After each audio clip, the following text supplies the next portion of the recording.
Let's be honest, nothing boosts confidence quite like great hair. But if you're seeing more strands in the shower, your confidence might not be at its highest. And that's why you need Hers Hair. Hers Hair treatments are made with doctor-trusted prescription ingredients that many other hair products out there just don't have. They come in a variety of options, including oral and topical solutions, so you can find the one that works for you. And they even have options with added hair vitamins and supplements for extra support. Getting started is simple with a quick online hair quiz. Just answer some questions and you will be connected with a provider to discuss your personalized treatment plan.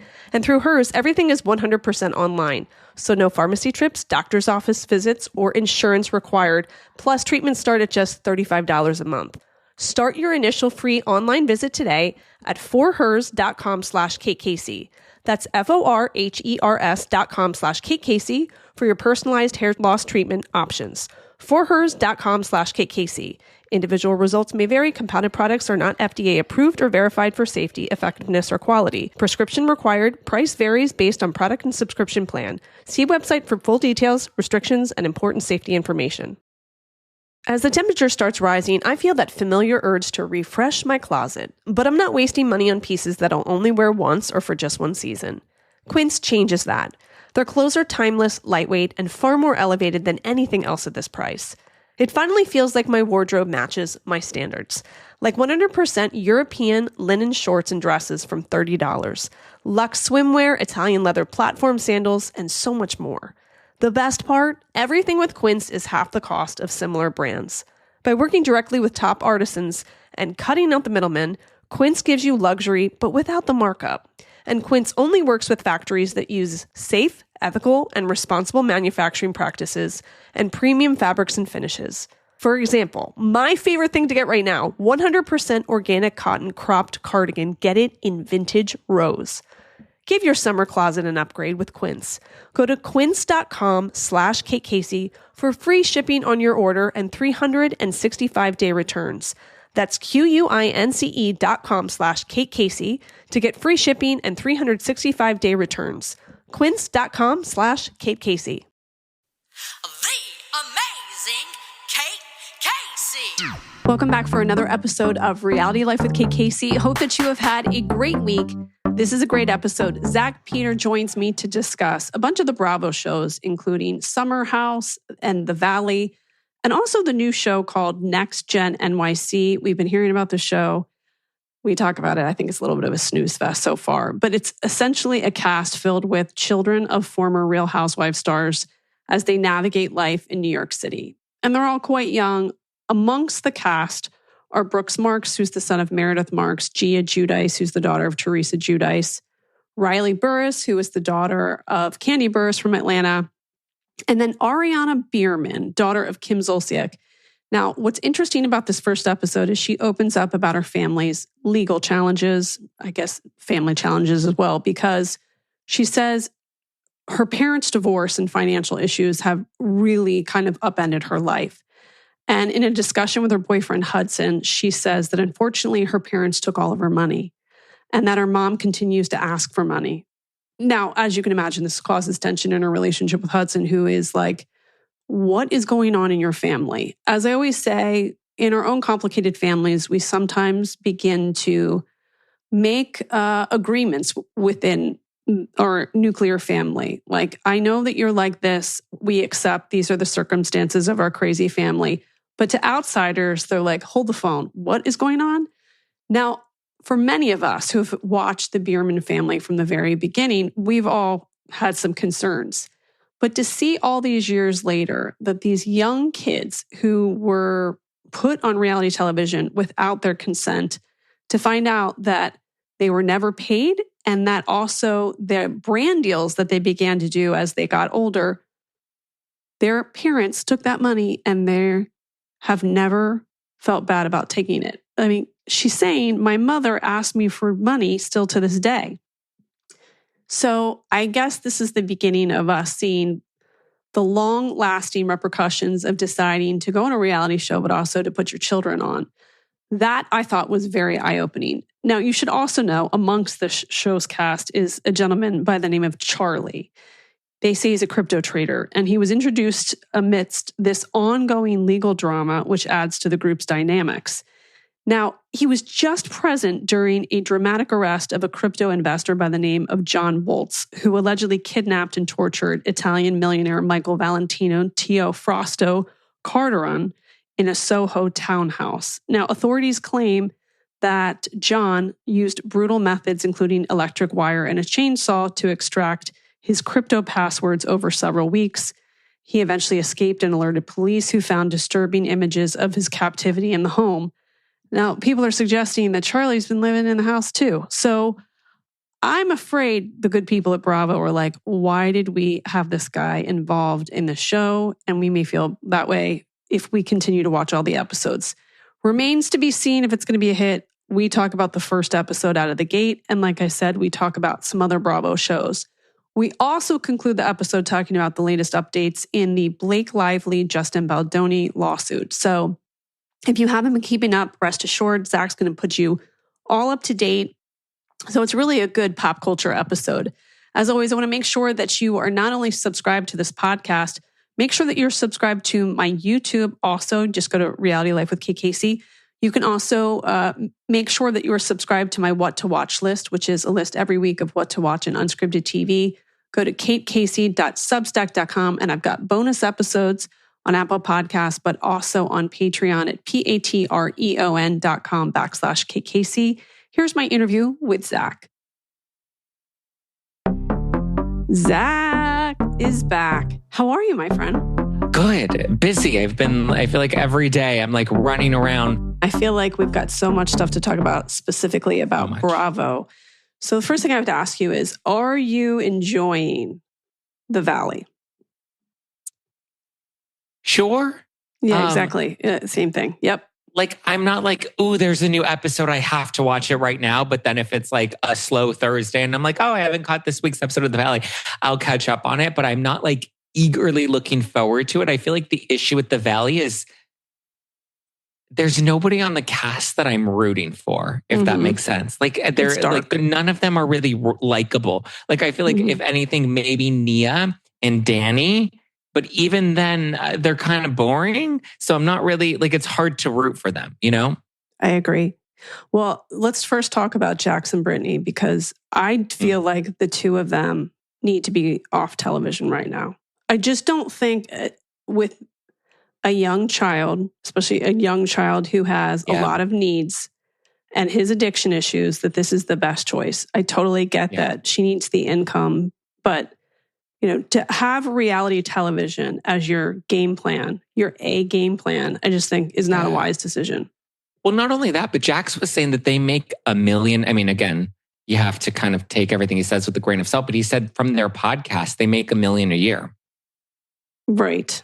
I don't know if I believe that, but. I don't know if I believe that, but I mean, if he's pitching the mill mark, then I would imagine it has to be substantial enough for them to supplement what they're making on Bravo. Or they could create two separate podcasts and just go off TV. But at least if they did that, they would provide some privacy for their child. I think that we're all kind of just seeing the repercussions of having small children on the television show. And we can jump in a bit to Ariana on Next Gen NYC. I just don't think it's a good idea for them to have a small child on TV, specifically talking in close proximity to him while discussing abusive behavior. Yeah, I agree. And I just feel like it's like, even, what was it, last week's episode where you see her sitting down with, who is it, Kristen and her mom, and she's like ranting about Jax. And she's like even speaking poorly of Jax in front of Cruz. And I know he obviously, you know, we now know he's been diagnosed with autism. So maybe his level of awareness may not be the same as, you know, a typical child his age, but there's still some level of awareness that I think she's not being mindful of. And then the fact that like her focus is on filming the show, I don't know. I have mixed feelings about it, you know? Without question. All right. One of the things that he had said on the after show is that he has her engagement ring and the wedding ring in a safety deposit box, and that the ring would be placed in a trust for their son, Cruz. and that they had agreed on this plan. Now, Brittany has not seen that ring. There seems to be no evidence of it being sold. It is reportedly worth $72,000. Do you think that he's being honest about that it's in a safekeeping spot? No, I don't believe it either. I don't think he's ever been honest about anything. I think he would be the first person to pawn the ring, even if it was just to feed his coke addiction or pay his rent or whatever he's got to do. I don't think his podcast what is his podcast called? Inside the Mind of Jax Taylor. I don't think anybody's listening to that show. Like it has to be getting such few listeners. I don't think he has an audience. He's talking about like what mental health, like who's like, oh yeah, let me go to Jax Taylor and listen to his podcast for mental health, you know? Right. Well, again, that goes back to a reality show should not ever be your A plan because everyone is interchangeable. I mean, pop culture fans are very fickle. Yeah. I just think it's just a bad idea. Now, in the last episode, they made it seem as if that he's got some sort of recording devices in the home that they had shared. She sort of moved back into the house. She was in a conversation on the phone. He seemed to respond right away to a producer saying that he had heard everything that she'd said. Clearly, there's some sort of device in the house. This seems to be getting more and more dark by the week. Where is this going to end by the end of the season? I don't know. I mean, it's also just strange how they're like the stars of the show. I just think both of them, I think we expected to come into this season, or at least I did. I expected to come in wanting to root for Brittany and wanting to be on her side, but she's also not coming across likable either. That, you know, and I'm with you. I'm like, to me, they're both toxic people in a toxic relationship. And like, I don't even know how invested I am in seeing what this comes to at the end. I guess the finale, we found out that she was sleeping with his friend. So I don't know. I feel like it came out when they filmed it, like whatever the big bombshell was that gets revealed at the party. But again, I don't feel like either of them I'm even that personally invested in. I'm concerned they go into bankruptcy. And if that does happen, I can see her moving back to Kentucky. And then if that does happen, the best thing for her. At least she would have the help of her family and her close friends. But it just seems like an unwise decision to have this chaotic life when you're raising a small boy. I don't think she moves back to Kentucky unless Bravo fires her. I think, here's the thing, her and Jax, I think, are so addicted to the fame and they're so addicted to the attention and the relevance that they're going to stay on that show no matter how toxic it is for their relationship, no matter how toxic it is for their family and for their son. I think they're going to do it and they're going to blind themselves into thinking that they're doing this to provide for their son. When, listen, she could very easily move back to Kentucky, do her brand endorsement deals, live a more quaint and quiet life, but still have an active presence on social media where she's doing the podcast, doing brand endorsements, and still bringing in an income to provide for her son. I just don't foresee them doing that. I think their ego blinds them so much that they want to be on the show. She could go back to Kentucky. She could have a podcast, call it something like Back to the Country, and interview the many people that she knows, and she would be fine. Yeah. Ugh. Okay. Another part of this show is the marriage between Jesse and Michelle. Over the last few episodes, that seems to be getting more and more dark as well. What's your take? It's hard because, again, it's like I want to root for Michelle, but she's so unlikable and she's so like, it almost and sometimes makes me want to root for Jesse, but he's such an arrogant and flawed man himself that it's like I want to believe him when he's crying to his life coach and like, you know, feeling like he wants to apologize to Kristen this season and be a better man. But then he just is so flawed in how horribly he treats Michelle even after the fact that I don't know how much I buy his healing journey. Yeah. Well, and it's going to get worse because the longer they're on a reality show, the less sense of pure reality that they have. I feel like with Brittany, my question to her will always be, But didn't you fully understand who he was when you started dating him, let alone got married to him? The question I think I have for Michelle is, how much did you see of this behavior? Because it seems like they married because she got pregnant very quickly into them even seeing each other.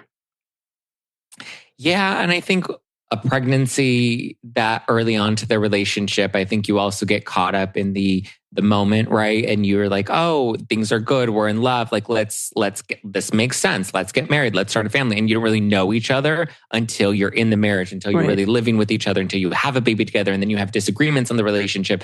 So I feel like they didn't know. She probably didn't see much of the red flags, because also early in a relationship, a lot of people hide who they are and they don't really reveal those cracks in them until they come out in the worst parts, right? When you're going through the shit, when you're tired and stressed out and raising a baby, then that's where all those ugly sides of people start to creep out. And that, let me be on my best behavior early into the relationship kind of, starts to fade away. And so I think, I don't think they were ever really compatible. And to be honest, even from what we've seen of their relationship, I don't know if I ever really believed that they liked each other that much, right? Or like, I can't even believe they were ever intimate, if not one time. It's so strange. Yeah. And well, I also think that for us as outsiders, when we're introduced to a couple who are high-end real estate agents in Los Angeles and live like off of Sunset, it's going to take us quite a bit of time to feel like we have a good sense of who they really are. Yeah. Yeah. And I mean, arguably for Brittany and Jax, like Brittany got to look at the relationship objectively. She got to watch Jax in the times where he wasn't in front of her, or she got to take herself out of what she remembers from a fight and get to watch it objectively, because the camera's showing what happened from a lens that's not, your own perception. Mm-hmm. And so I think she could very easily see who Jax was. That's why it's like, I think it's harder to root for Brittany now, because it's like, but you knew who he was and he cheated on you, and you've seen him on the show, and you saw him on the show before you guys were even together, and he hasn't changed. And then you went through a whole first season of The Valley and you saw that he really didn't change at all. So it's hard to even want to root for her, because it's like you're in the relationship that you kind of chose to be in, knowing that it was going to be this regardless. Well, also people will always say she's so sweet and no one has anything bad to say about her. Fair. However, she was also witness to the way he treated other people and still proceeded with a relationship. Yeah. And, with my kids, I always end up saying to them, like attracts like. You're kind of like, if somebody married someone or is dating someone, it's because there's something about their personalities that are similar. So I have a hard time with that one.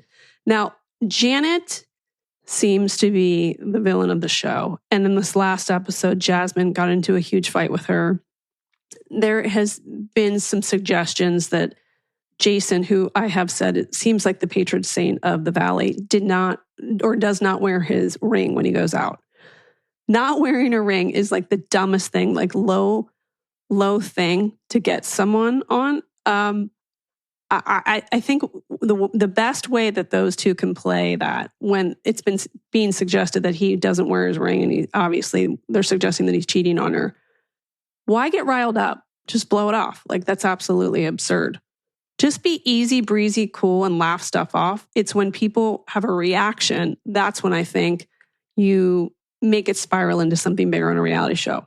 When they have a reaction, or when they tried to conceal something, right? Like, I think that's why people are so invested in Kyle's relationship with Morgan, and why people get frustrated with her. Because it's like, if you just tell us you're a lesbian and you guys are dating, we'll be like, and then we'll get over it in 2 seconds and poke at somebody else's skeletons, right? But it's the fact that she keeps trying to keep Morgan in the closet and doesn't want to talk about this stuff publicly that keeps the public interest going. And so I think that's kind of what's going on here with Janet and Jason. Is I feel like there's something that there's something that they're hiding. I don't know what it is. I don't know why they're so fixated on this wedding ring thing, but there's something that they're not being honest about.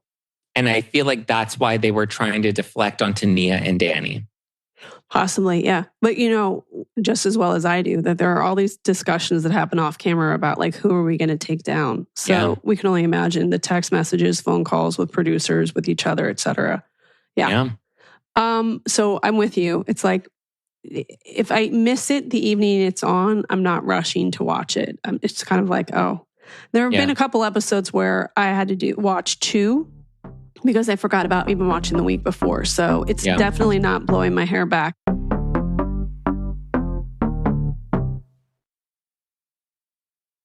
There are so many things in life we just never get around to. Taking up that hobby, cleaning out the garage, the little things that don't really make huge differences in our lives. Yet, there's one thing that most of us have probably been neglecting that can have a huge impact on our family's future. It's life insurance.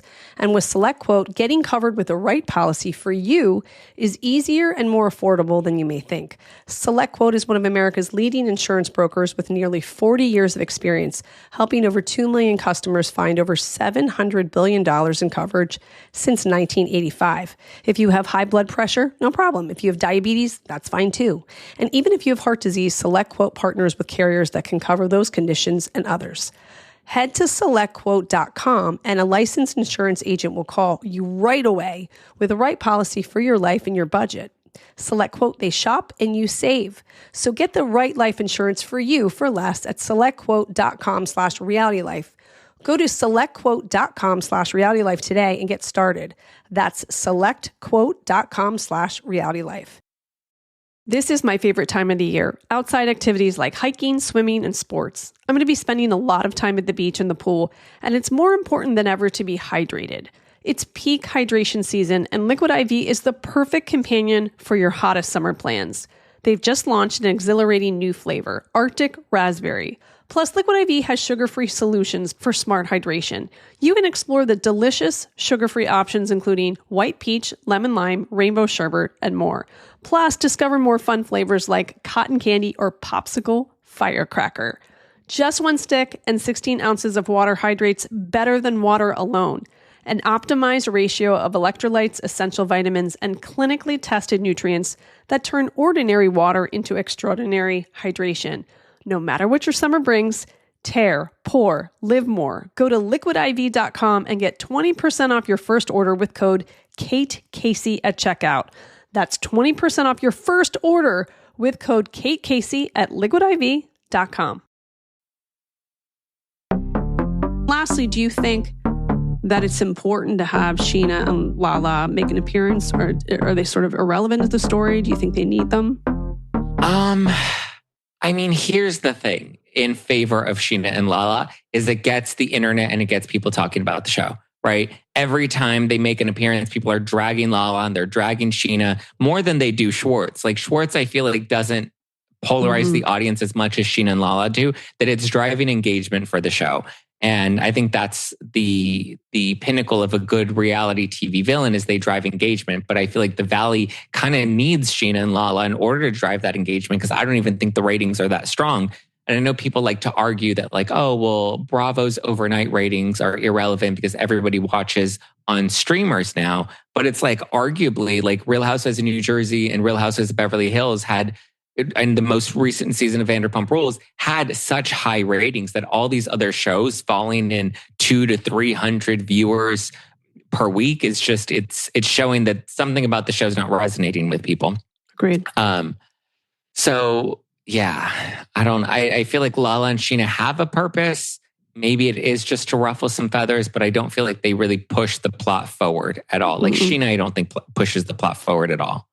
And I don't get the sense they're really good friends with any of them. I mean, sure, do they socialize? But I don't feel like that's one of their first 5 calls when something happens. I think they're social friends. I think they're, birthday party, bring your kids, and then all the kids can play together and, maybe the adults will drink at the kitchen. But I don't think they're close friendships and confidants, Mm-hmm. I don't think Lala cares about any of those people, to be honest with you. Oh, I don't think so at all. Now, when we talk about Summer House, what are your feelings about Kyle and Amanda being on the show? There are like suggestions even today that the new season, by the way, should be filming soon. I think they typically start filming at the end of June, if not first week of July. 4th of July weekend. And that they're coming back for another season.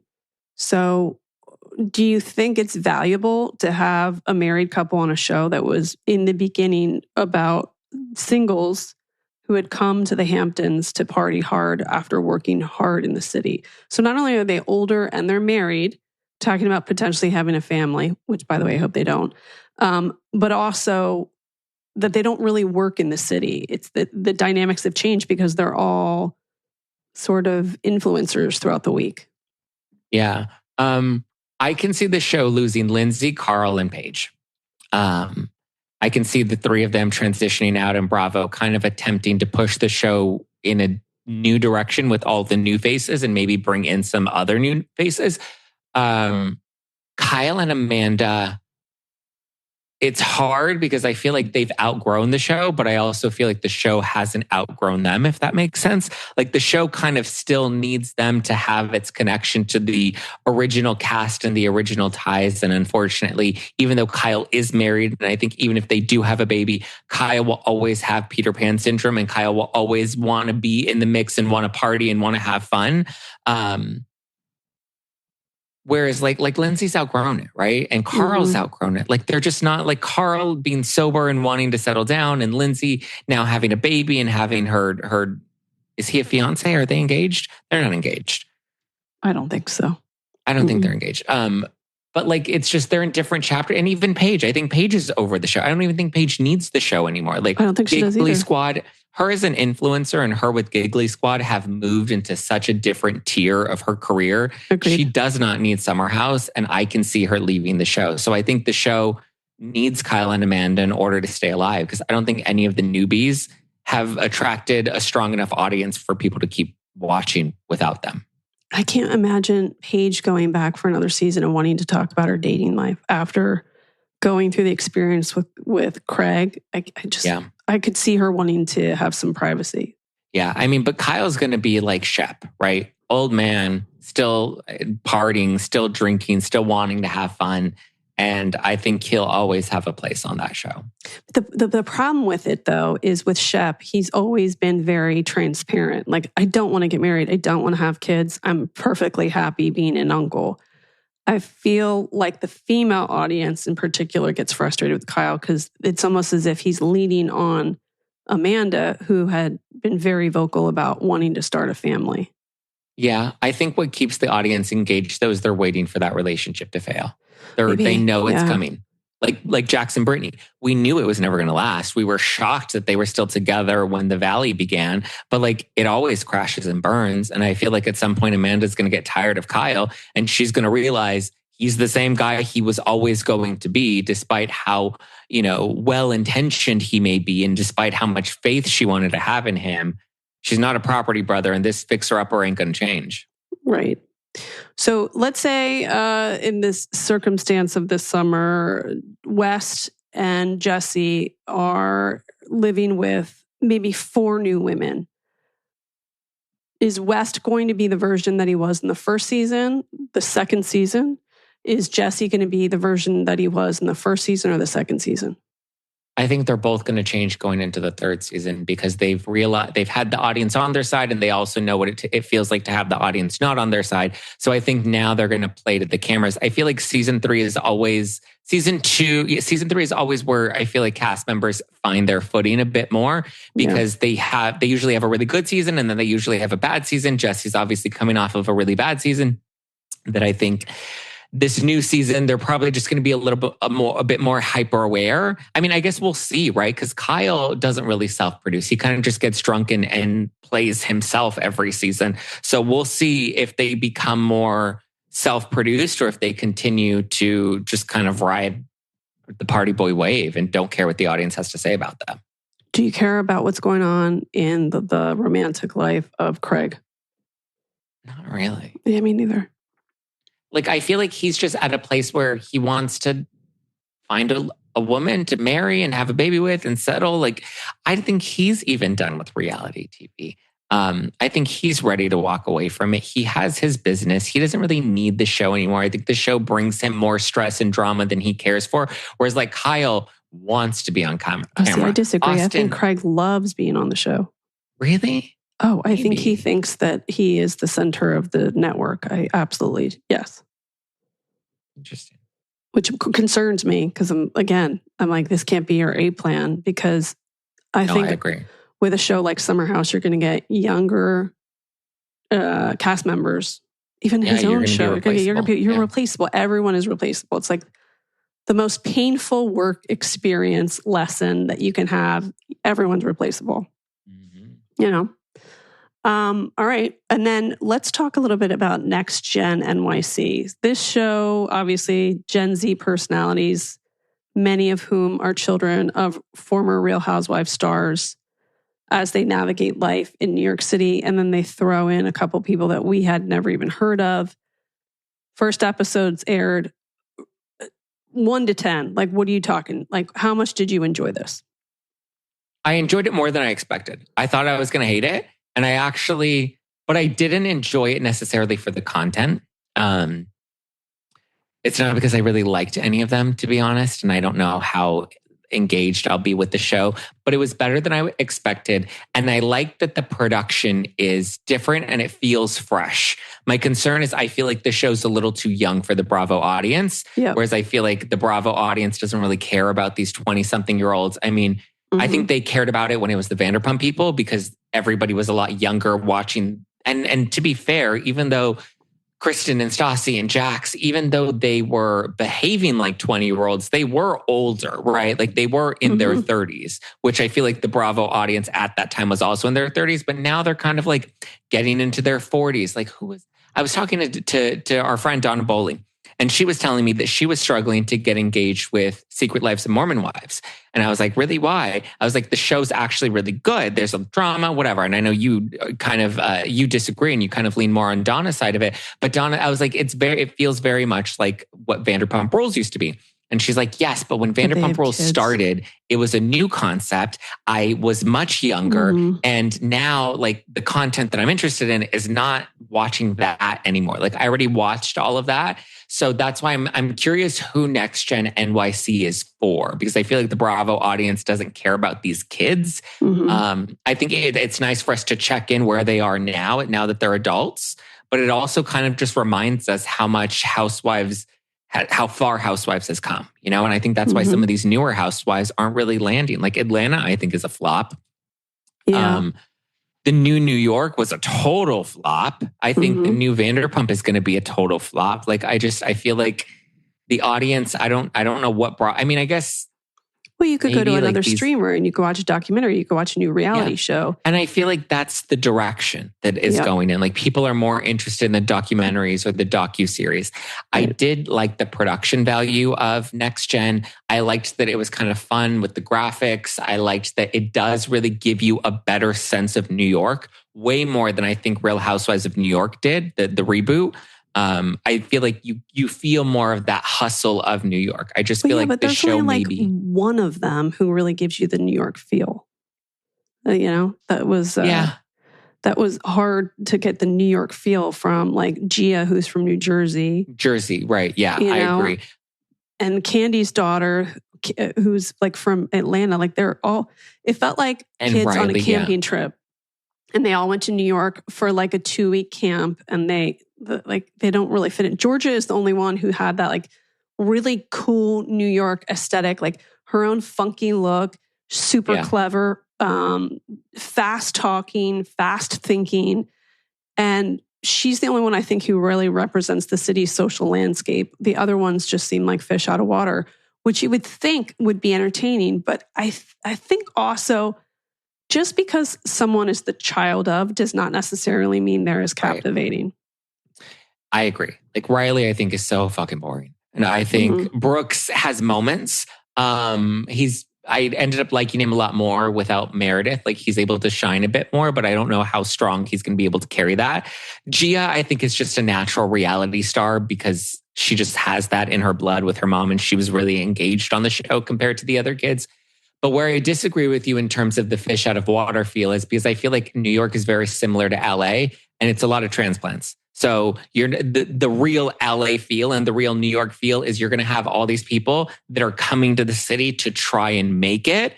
And I feel like that's they're not going to make it. They're not going to make it. But I feel like that hustle, I think that's what worked about Vanderpump Rules though, is like, I think that they weren't on reality shows. They didn't have famous parents, but they all came from small towns throughout the Midwest and they came to LA. Like they Yes. all had an LA vibe They had to been them. there long enough and they had enough of that, like, Mhm. like, what's the word that I'm thinking of? Like they had all like been struggling in LA for a really long time. They were kind of frustrated. But what I loved about the original Vanderpump Rules and what I think is going to flop with the new one is these were people that genuinely wanted to be actors and singers and models. And they were Yeah. trying to make it for a long time and they were still busting tables. And like that was real true to the grit of LA. There was a hustle there. These people are not hustling because their parents are paying their bills. Yes. And an aspiration to be more than what they were. Whereas right now, and I feel like with Vanderpump Rules, this new cast, they want to be the cast of Vanderpump Rules. They don't want to be actors and singers and models. They want to be reality stars. And I guess that's what kind of misses the mark with Next Gen NYC is it is kind of that same thing. They're not coming here to be models. They're not coming here to be like the real story was like Gigi and Bella Hadid, right? Because they were on Beverly Hills. They didn't really want to be on the show. It was kind of their mom's thing, but like, you know, mom was momager and kind of following them. But like they went off and did their own thing and built a modeling career in spite of their mom being who she was and being on a reality show. Whereas these kids, they grew up on reality TV and they want to be reality stars. Yeah, it's painful. I almost sometimes feel like the way to have it like a for sure reality show hit is to totally lie to the cast about what the concept of the show is. Because Tiger King. Then they're not playing up to the characters that they think there's a template for it. Yeah. Right. I also wanted to say that I felt like the most important moment of the episode was actually when Ariana talked about how her mom, Kim, and her dad, Croy, had spent all of her money. That was to me like, this is the only moment that the Bravo audience is going to be interested in because they've watched this family since they were young. And we have all sort of wondered, what is going to be the lasting impact of all of these reality stars and the families that they built while filming a show? If I didn't think Kim Zolciak was a horrible person before, I sure as hell do now. And I hold Croy just as responsible. He knew, to my earlier point, who she was. He had plenty of time to watch her on the show. He watched how she was with her own family, the people around her, crew members. He is just as responsible. And the fact that all of those girls, and their sons too, were on reality shows, and those older girls made money from brands, and that they spent all the money is unconscionable. It's disgusting. Yeah. I mean, we knew that they were having financial problems. And I guess we were always kind of wondering how they were paying the bills or what they were doing. And to now know that they were using the kids rather than finding new ways for them to make money. And then to realize that they were still spending as lavishly as they did. That's crazy. And I agree with you. I think that was the only real part of this show. Well, actually, that was, I think, the most compelling part. And then the other part that I kind of at least found interesting or compelling was how douchey and terrible the guys are on the show. Like just something about them was polarizing to me enough to be like, I hate them, but I'm like hate watching them, you know? But at least with the Bravo kids, I think Ariana was the most compelling. And you can tell she really is just an organic reality star because she kind of just knows how to deliver a scene and kind of be in the moment and have this level of vulnerability that connects with the audience. Whereas like, again, Riley, I think is boring. Brooks, I think is playing to a shtick. Gia, I think overdoes it, but she's a Teresa Giudice, right? Like she's a let me steal the scene type of person when she's on camera. She could turn that around if she was honest about what it was like to grow up. And I agree. And that may mean selling her mother down the river. I don't think she's willing to do that. That's why I think Ariana is the heart of the show. But overall, I think it's a pretty boring show. It didn't give us much. I mean, again, the most, like at the end when it was about the text message and you disrespected my sister.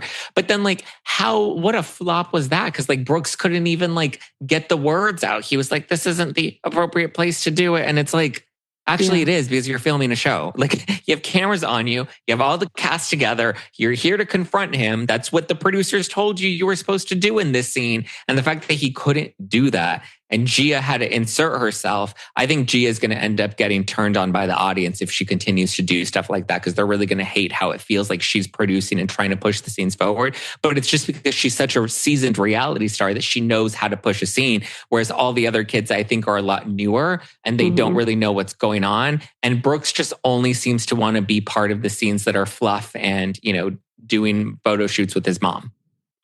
Right. Because they're kids that were on a set and they were watching their mom. But what they don't realize, because they're still quite young, is that Real Housewives is built on the complicated relationships that the women have with one another. And that's based on a cast of women that have lives well lived.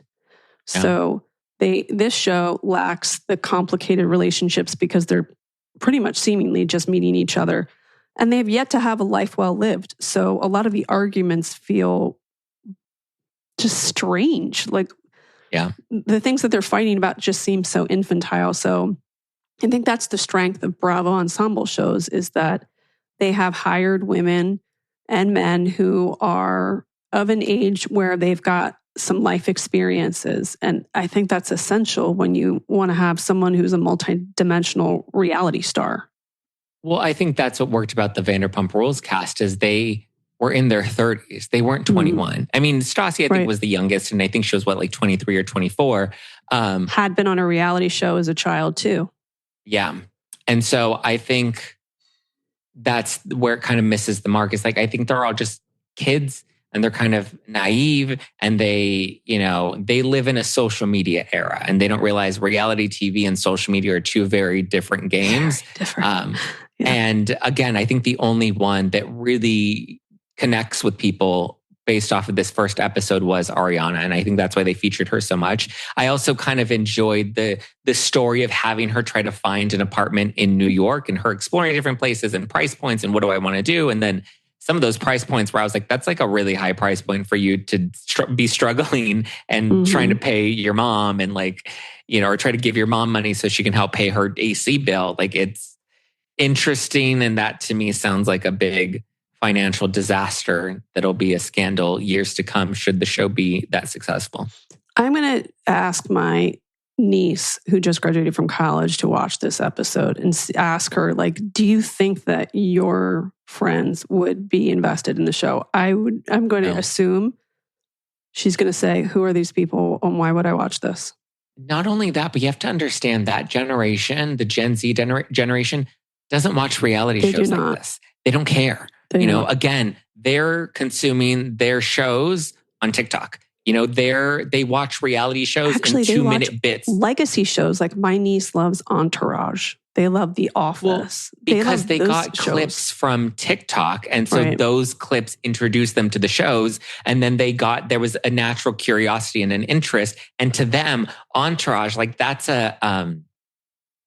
it's something that's old, that was not of their era, that they want to explore, whereas a new fresh reality show. Yes. A new fresh reality show isn't of interest to them, Right. Whereas reality TV at the peak of where it was, 10-ish years ago, where it's just not there anymore. And the interest for it and the hunger for it isn't really there anymore. It's funny. I was having an interesting conversation in my meeting today about what the future of reality TV looks like. And I'm like, where traditional reality TV is, it's growing stale, but then there's this vlogger, YouTuber culture that's also kind of there and has its own niche audience. And then you have the Instagram day in the life, sort of style content where people are kind of just documenting their day and documenting their life on Instagram Reels. And so you have these 3 different variations of unscripted television or unscripted media that I think at some point is going to have to merge down the line. What that's going to look like, I don't know. But I feel like it's all kind of, you're one of those 3 consumers. You're either consuming social media, long form content on YouTube that's a bit more vlogger style, or you're watching reality TV on a traditional media platform. But I feel like it's all of that's kind of going to have to fold together at some point. I think what would differentiate a show in this modern era is finding someone who has an extraordinary life, because everyone with a regular life has their own mini channel through social media. So I think, especially with the the way that college sports have changed and their ability to get brand deals, I think that shows are going to be about someone like a college athlete who's like on a Division I team, them getting a show because it's an extraordinary situation. It differentiates itself from all of the other people that you might follow on social media because you're going to get given access to not just their lives on the field, but also their training schedule, like who's in their inner circle. And I think people are fascinated, what you just mentioned about like a day in a life, because they want to know what you eat, how long you sleep, what time you go to things. That added to the like celebrity component. I think people are going to tend to like celebrities who are more, that have like an exceptional talent versus just someone who happens to have a famous relative. Yeah, I agree. Yeah.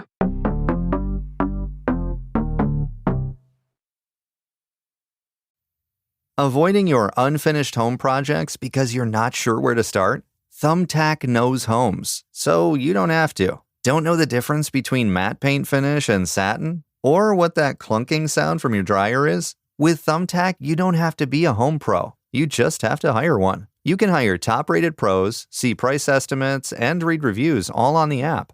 Download Thumbtack today. There's some incredible TV coming out of the UK right now. Brits just do it differently. The accents, the wit, the scenery, the devastating one-liners disguised as compliments. It's all streaming on BritBox. They have the best mysteries, dramas, comedies, and seriously addicting originals like Outrageous, based on the true story of the Mitford sisters. They were kind of like the Kardashians of the 1930s, wealthy, audacious, chaotic, wildly opinionated, and always making headlines. And chances are you've never heard their story. It's stunning. It's jaw-dropping. It's very British. So check out Outrageous. It could be your next favorite. Don't miss Outrageous, streaming now only on BritBox. All right, give me the update on the Blake Lively, Justin Baldoni stuff, because you were at the forefront of this from the very beginning. You're knee deep in it. You're commenting on it all day. I'm sure that you get tons of DMs from people that are actually probably on either side of the fence as well, like the inner circle. So what do we need to know right now?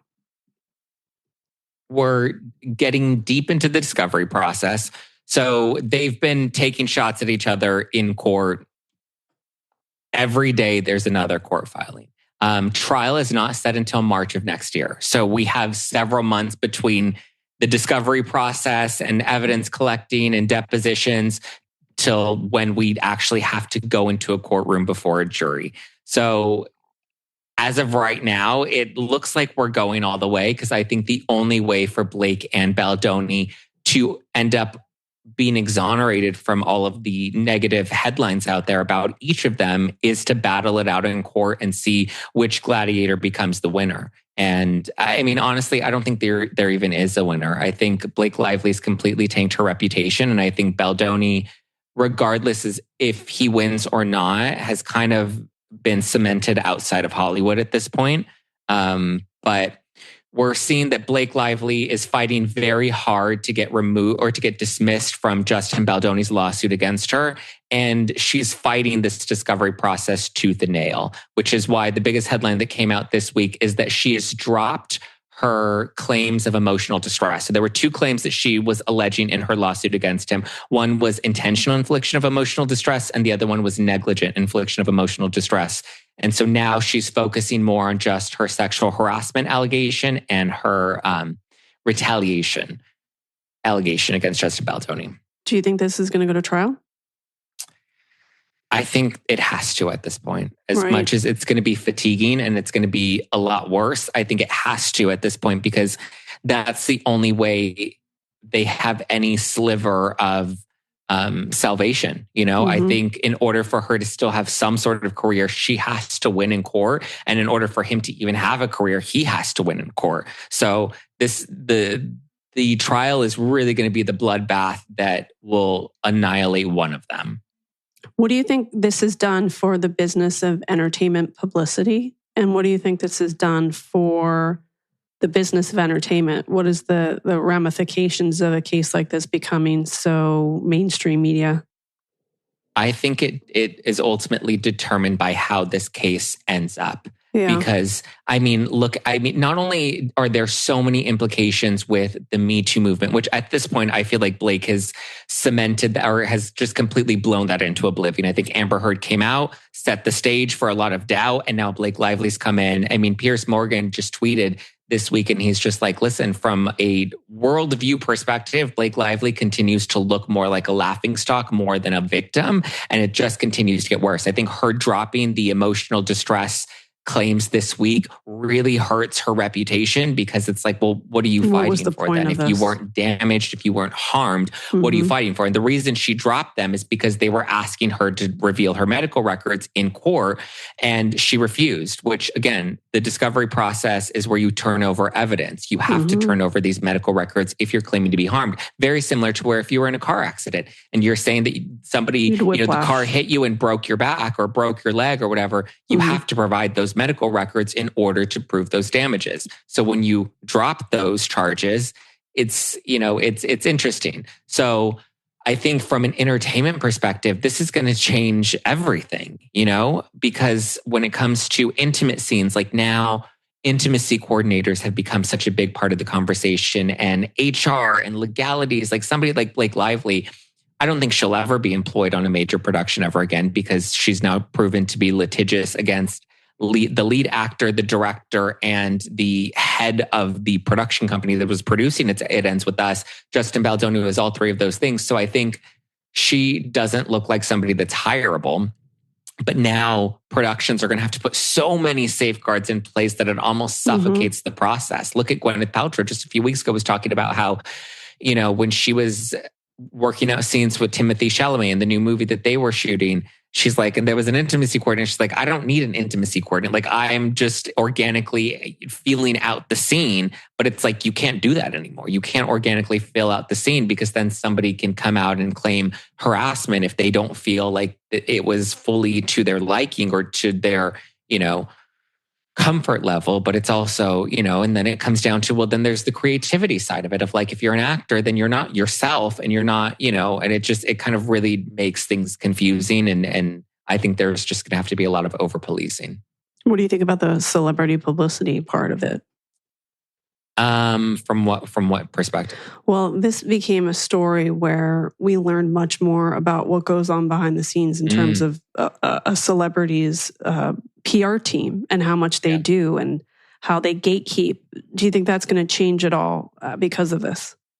Yeah, I think this is the fall of Hollywood, or at least the start of it, because we've seen behind the curtain now. We've seen The Wizard of Oz. We see how the media works and publicity works, and how there are a lot of these like backdoor handshake deals. I mean, just looking at, even from a legal perspective, seeing how Blake Lively set up this lawsuit. For those that don't know, she had seemingly a shell company called Van Zandt Inc. that nobody really had ever heard of. Nobody really knows what the company does. The company kind of seemed inactive. And so she used this Van Zandt company, again, a shell company, that filed a lawsuit. Her name was not on the lawsuit. Baldoni's name was not on the lawsuit. They claimed that Van Zandt was harmed by 10 Jane and John Does. So, and they used that to then issue a subpoena of Justin Baldoni's former publicist, Stephanie Jones, to then obtain all of his communication. All of his text messages ended up getting turned over to Blake Lively in this under the radar lawsuit. And they did it legally through a subpoena, but it was behind a shell company. Blake Lively's name was not attached to it. Baldoni's name was not attached to it. Their argument was, well, we didn't know who hurt us, so that's why we had to file it under this John Jane Doe situation. But it's like, but you were on the set of It Ends With Us. You knew the film, you knew the production, you knew Baldoni was one of the players. Why not at least name him? But it seems like she didn't name him so that this would go under the radar. He wouldn't be detected. He didn't know that she was doing this, and she was able to legally obtain those text messages without any resistance from him. Which now we're seeing in court now that subpoenas are going left and right. And we saw like Taylor Swift get dragged into it. When you're subpoenaed, you can fight that in court. And that's your right, is to fight subpoenas if you feel like there's some sort of wrong or injustice or improper practices going on. Whereas in this case, Baldoni had no clue that his text messages were even being given to Blake Lively, but she technically did it in a legal way. Once she obtained his text messages, that Van Zandt lawsuit, she dropped it. And then suddenly those text messages get published in the New York Times, and she files a CRD complaint, which is very different from a lawsuit and had nothing to do with the Van Zandt lawsuit. I think the other thing that I think that strikes out to me is that I think it has awakened people about power dynamics in the entertainment industry. Who is represented by which agency? If you are under the same agency, if you're lower on, the line of importance, like how much does that affect your business? Can you speak up? Maybe you don't speak up because you know that if you are to do so, that you're going to lose representation. I think it really has, again, illuminated people to power systems, how complicated they are. And it really makes you realize how near impossible it is for someone to make it in the industry. Yeah.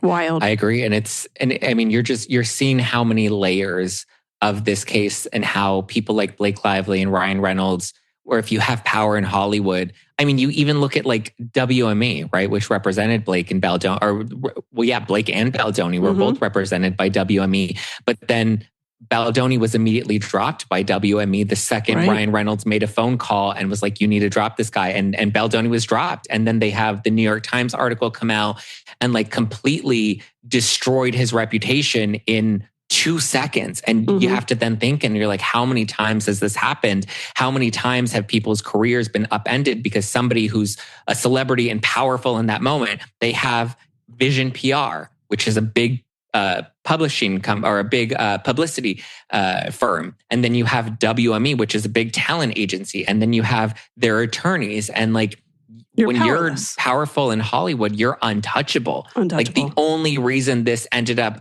exposing people the way that it did is because Justin Baldoni happened to have Steve Sorowitz, who happens to be a millionaire, and he could afford to fight this legally, and they came out swinging. But I don't think Blake or Ryan ever expected Baldoni to fight back the way that he did.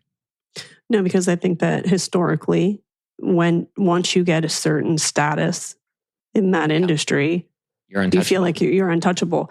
That is why I always like watching Real Housewives of Beverly Hills, because I want to kind of have a peek into that, the power dynamics. Obviously, each franchise is different because it's based on the people that live there, and different cities have different industries that are paramount. But this is just, I think, as an outsider, been very interesting. And I really commend you on being tenacious in your coverage. Tell everybody where they can follow you and get continuous updates. Yeah, my podcast is No Filter with Zack Peter. Streams Monday through Friday morning on YouTube. It's available on all podcast platforms. It's audio and video. I have on different reality stars, celebs, but I also have on legal experts and different commentators, journalists, reporters. And, we break down whatever the big story is from right now. We're covering the Diddy trial, the Blake and Baldoni lawsuit, the Taylor Swift of it all. We're whatever's hot in the headlines, we're breaking it down weekday mornings. And then this summer, starting July 11th, I'm going on a podcast tour. It's called the Zactivated Tour. So a lot of your favorite content creators, like our friend Donna Bowling, and a number of other creators are going to be joining me on the road. We're coming to Dallas, Phoenix, Los Angeles, Seattle, Philly, New York, Chicago, and Toronto. And we have everyone from, like I said, our friend Donna Bowling to Jenny McCarthy is going to be on stage with me in Chicago. Chloe Veach from Netflix is going to be with me in Los Angeles. So a lot of fun, yummy guests. And where can they get tickets for that? NoFilterLive.com. Just go to NoFilterLive.com. You'll see all the dates, the cities, and you can get your tickets now. Thank you, Zach. Thanks, Kate. The amazing Kate Casey. I want to thank my fantastic guest, Zach, and remind you to click subscribe. Please leave a 5-star review. Get in that Facebook group, Reality Life with Kate Casey. Follow me on Substack at katecasey.substack.com, and also bonus episodes, including Patreon and Apple Podcasts. And follow me on social media. I'm on Instagram at KatecaseyCA, TikTok, it's Kate Casey, and Twitter, Threads, and Blue Sky at Kate Casey. And make sure you listen tomorrow for a fantastic, awe-inspiring Saturday Series episode.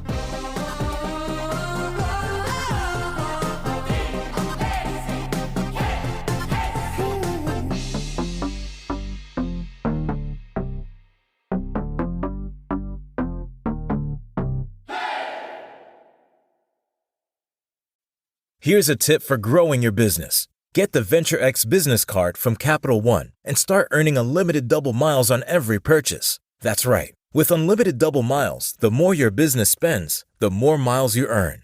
Plus, the Venture X Business Card has no preset spending limit, so your purchasing power can adapt to meet your business needs. The Venture X Business Card also includes access to over 1,000 airport lounges.